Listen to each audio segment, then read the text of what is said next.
That's odd. It's pretty late for anyone to be out. The moon isn't even showing.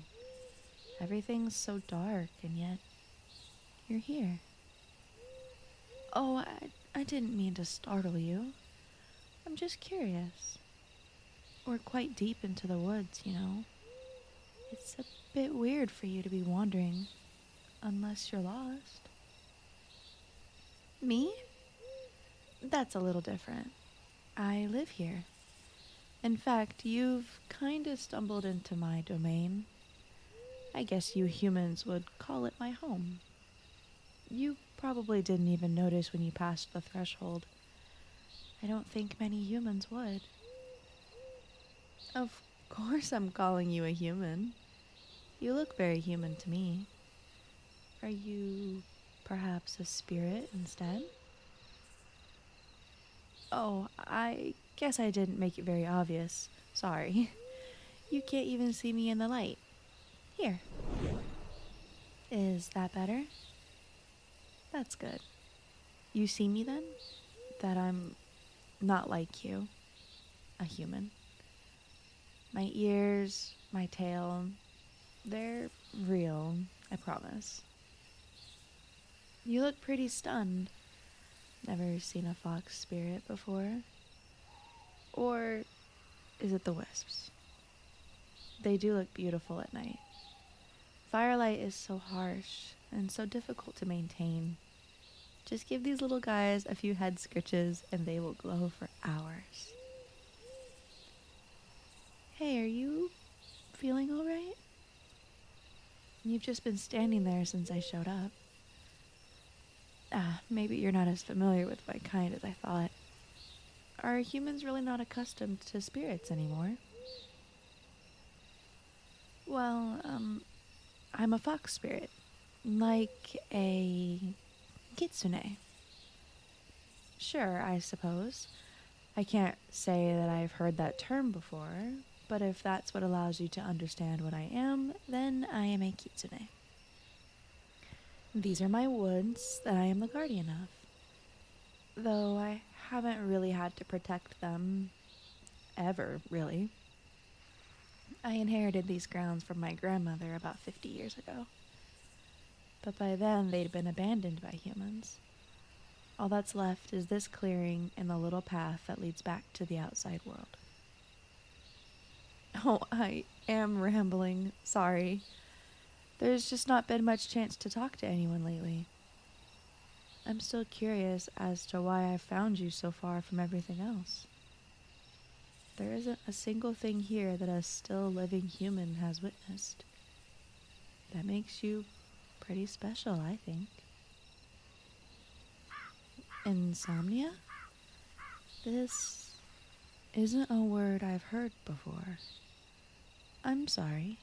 Do you think that you could elaborate a bit? Oh, it means you can't sleep.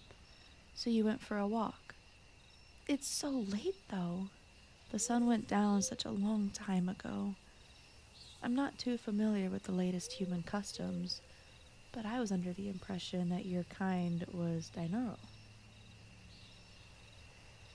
It's that bad, huh? Well, I know we just met, but is it alright if I do what I can to help? Thank you. Come sit with me. The grass shouldn't be too damp, though it is a little cool to the touch. May I touch you? Alright. Lean your head against me, and at your own pace, not too quickly, close your eyes. You'll still see the light of the wisps through your eyelids, but they'll fade with time. And listen to my voice, okay? Don't focus too hard, but just process what I'm saying passively. I think I'll tell you a story my grandmother once told me. It takes a place a long time ago in a forest. This forest, in fact. You see, there was once this fox spirit. She was young, naive, a child who had yet to even gain her first tail. This fox spirit had just so recently inherited ownership of a domain. She was overjoyed, a domain of her very own, and one claimed so young. For the first few years, it was a dream. The fox had spent her hours playing and laughing with the spirits that passed through, and all this time she had never seen a human. Years were spent with only the wisps and nature spirits to keep her company. With how secluded her domain was, it was a shock when the first human arrived. She was so fearful of them initially. The foxes of her family had few nice words to speak of their kind. But the humans simply played and danced and laughed with the fox, just like the spirits. And in very little time at all, they became friends. Though the spirits were fun, they made for poor conversation. The little fox finally had an outlet, a friend she could talk to and share her worries with. The sun fell like a stone into a still pond, and just like that, the human was gone. Days and nights passed overhead, the fox spirit hoping every single sunrise that her friend would come back. And they did. Her friend returned in time, but they were different. The fox was closer to earning her first tail, sure, but the touch of years had barely changed her. Her human friend was not so lucky. They could still laugh and dance, play, but less. They danced for a much shorter time, laughed quieter, played but without the same joy they had all those years ago. The years had not taxed just the friend's spirit, but their mind. They acted so different to how the fox remembered, like an entirely new person. The fox was saddened at the change, but also that she never got to see it happen, never got to be there for her friend during those moments. That evening, the two tried to relive what they once had, that day that had nestled itself inside the fox's heart. But they couldn't.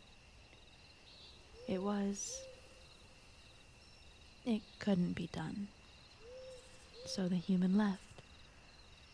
A goodbye was shared, a wish to see each other again, a wish that couldn't come true. Sorry, I guess it's obvious, huh? I lied. My grandmother never told me that story. The fox it's me. That was thousands of days ago, though. I don't even know how many years. I even got my first tail. I wish they could see it. Oh, you've fallen asleep already. I didn't think it would be that fast. Since you can't really hear me anymore, I guess that means I can be a bit more honest. I know we didn't talk that much. I know you just came here to clear your mind. We never played or laughed or anything like that. But please, please come back soon. You are always welcome in my forest. Good night, and sleep well.